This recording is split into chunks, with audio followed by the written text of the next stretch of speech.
that forces conciseness and discipline. Hey, good morning, America. It's Haywood Barber, the original money coach. Of course, I'm on the road, and of course, I'm listening to some educational, uplifting. Actually, this is not all that uplifting. It's just giving me some straight education. It's my second time listening to it, and it's real good. It's the one I told you about, Daniel Pink. Wanted to just quickly get to you and say hi. I haven't seen y'all in a good little minute.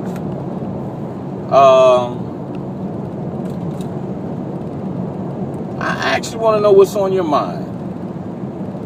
You know, I got a couple of things on my mind, but I want to hear from you. See what's up with you, what you need. What you need. I don't even if it's not about growing. What do you need? I told y'all before on my tag, it says to serve you. That's you. Serve God. You part of God. The earth is part of God. Always remember to leave wherever you go, whatever you do, better than the way you found it. That's a good habit to acquire, to have. Don't be a thief under no circumstance. Not even taking pencils and paper clips home, unless you work from home and they know it's okay. But if you got to go like this, don't do it. It ain't worth it. It ain't worth it for your soul. It ain't worth it for your karma. It ain't worth it for your consciousness. It just ain't worth it. But what do you need? I want to help you. I really sincerely want to help you. And I think that's what, you know, that's our destination. That's our world. That's what we about. Helping each other. I don't mean from a social standpoint, giving somebody something. I mean, but helping. Genuine help. I've been doing a lot of studying on this whole thing about building wealth and why some people build wealth even though they're high income people, and why they still can't build wealth, and why people have good incomes and they can't seem to get beyond the paycheck to paycheck. Why some people can put 15% of their money away and still give away 10%, you know, for tithing and offerings and all that kind of stuff, and why some people can't. So I've been studying that because that's important to me. Because as I acquire more and more students and more people come to me for that kind of help, I want to be able to give them the best that I can give them. I want to give them ideas to think about how to be substantially better than where they are. How to improve themselves. Even if it's only $1,000 extra a month that keeps coming in residually month after month after month after month after month after month, even to their retirement, and then month after month after month after month after month after their retirement is in process. So, because I know $1,000 extra, see, I know some people already, the statistic is there's a high percentage of people that's going to rely on Social Security. And I can't imagine anybody saying that can't wait till I retire so I can rely on my Social Security benefits. Which I got to tell you, if you ain't almost 65 now, or you in your 60s, and you getting ready to get it, 10 years from now, it's a zero. It ain't going to be nothing. This social net that we have established in this country is going bye-bye. That's for sure. Or anyway, what the calculation that they're sending you right now in the paper, on the piece of paper, is not going to be what it's saying. They're going to slash it. So anyway, just to get people to a better number for retirement, so they can really enjoy it, not have to sit on a porch and just stay there. You know, don't get to go nowhere, get to do nothing. You know, a lot of you, hopefully, you know, you're working on your health, you're eliminating sugar and salt out of your diet, which is absolutely not necessary, and what is absolutely killing most folk. And that little greasy spoon in town ain't a help, it's a detriment. So anyway, my point is, if you're going to retire at 65, which is still young in my opinion, because I'm expecting to do somewhere about $1.11, and I want to do it healthy. That's why what I eat now is what's going to contribute to my health then. And if you have any situation that's going on with illness, remember, illness is just, in most cases, disease, right? Dis-ease. That's just correcting your health. The body is designed to cure any and everything. But if you have a big belly, which I did, real big belly, and I'm not bragging either, because God knows it took me a long time to get rid of my belly. But the way I looked at it, if it took me 10 years, it took me about 5 years. But if it takes you 10 years to get rid of your belly, so what? Whatever amount of time that it takes to get rid of it, just get rid of it. And all you have to do is inch by inch, right? All you have to do is eliminate sugar, which is no good for you anyway. They put us on it as a habit. It's a drug, really. Salt, another drug, right? Which is killing your veins and your arteries and all that kind of stuff like that. Giving people strokes at 40 and stuff like that. Sugar, giving you fat bellies and all kind of stuff like that because it's over amount of calories. We've been taught to eat abundantly or over the amount that we need. I mean, I just had lunch at Applebee's with a 72-year-old businessman, right? 72. I want you to get this. He's 72. Doesn't take any prescription medicines other than one, which is a half a pill of some sort that he's taking for not the main diseases, which is, hardening of the arteries or stroke ability or heart disease and stuff like that, which most people, because of what they eat. And that's all it is. It's just a matter of what you really eat. I mean, we've been taught to eat too much.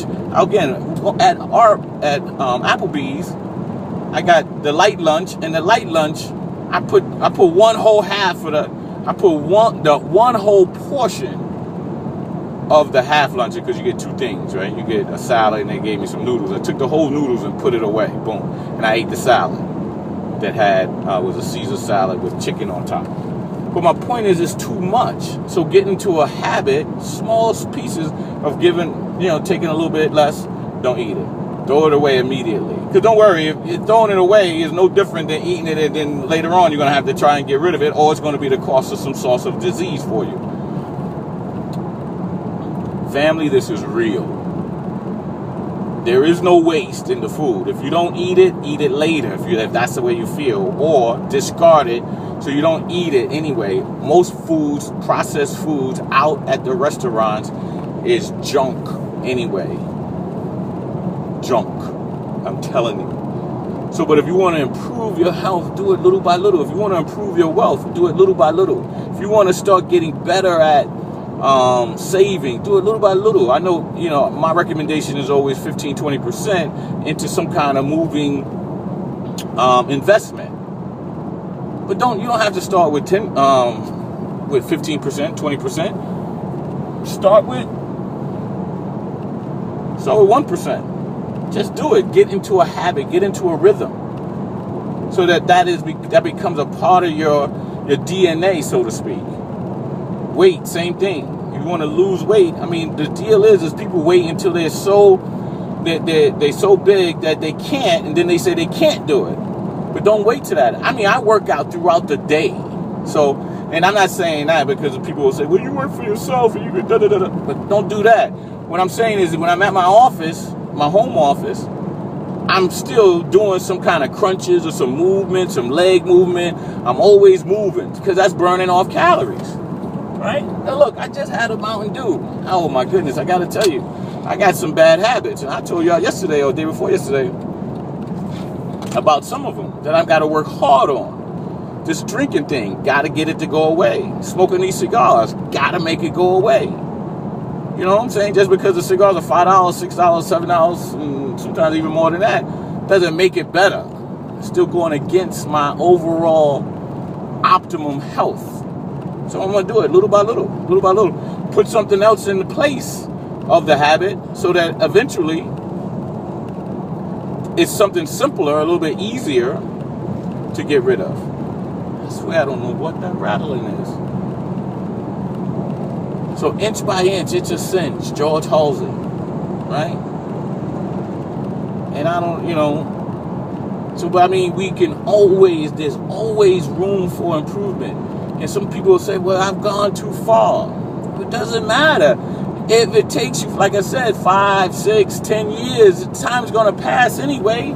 And meanwhile, you're improving yourself. And then not only that, you are teaching discipline to the people around you.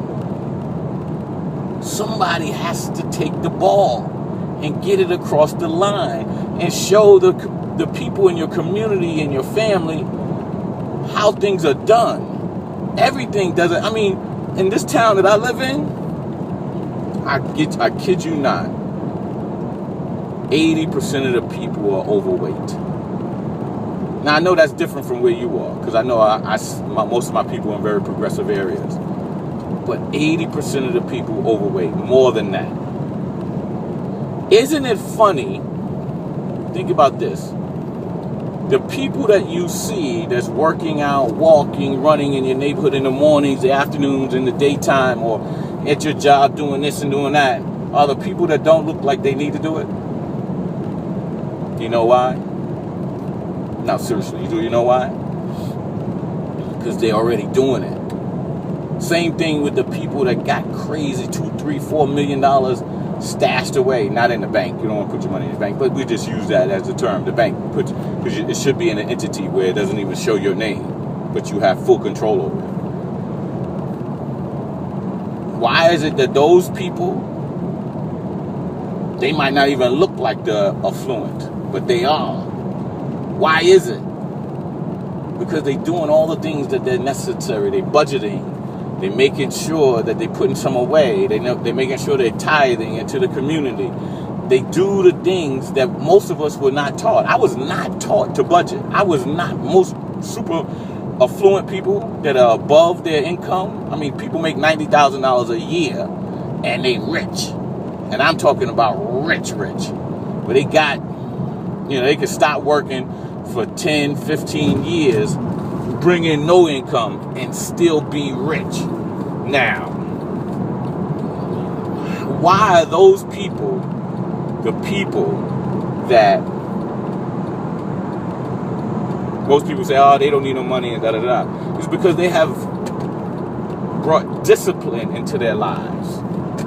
They have brought just simple incremental disciplines that allow them and will allow them to have incredible retirement. College, doesn't matter if the kids get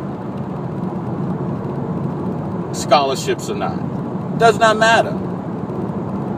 Because they already got the money tucked away, but just because of the fact that they've taken a little bit and put it away, and then they let the miracle, I want you to listen to this, right? 2 books that I'm reading right now.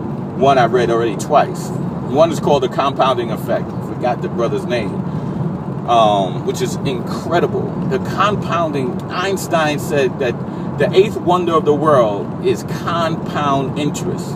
But it's true. You could even take that and add it to any good thing that you do. It compounds over time. I mean, right now, I probably can go a whole month, no exercises, nothing, and won't gain a pound. I eat cookies, don't gain no weight. I mean, nothing. Because my system is in a compound effect mode. Momentum has taken over. Right? And again, I'm not bragging. I'm not bragging at all. What I'm trying to emphasize more than anything is that I don't care how overweight you are, if you are, or how unhealthy you are. It's all fixable. How month to month, check to check, how bad it might be, I'm telling you, you can fix it. Just some incremental habits, small ones, inch by inch, you can fix it, and make them habits. And bad habits, sometimes you can't just leap from from a bad habit into a good habit. Sometimes you have to take a sliding scale. So you might have to start doing something else. Just start budgeting. Here, this is what I learned on the both books. This one that I already read, The Compounding Effect, which I won't stop reading. And you will hear more about this, I assure you. So please feel free, just defriend me or Yeah, unfriend me. Because I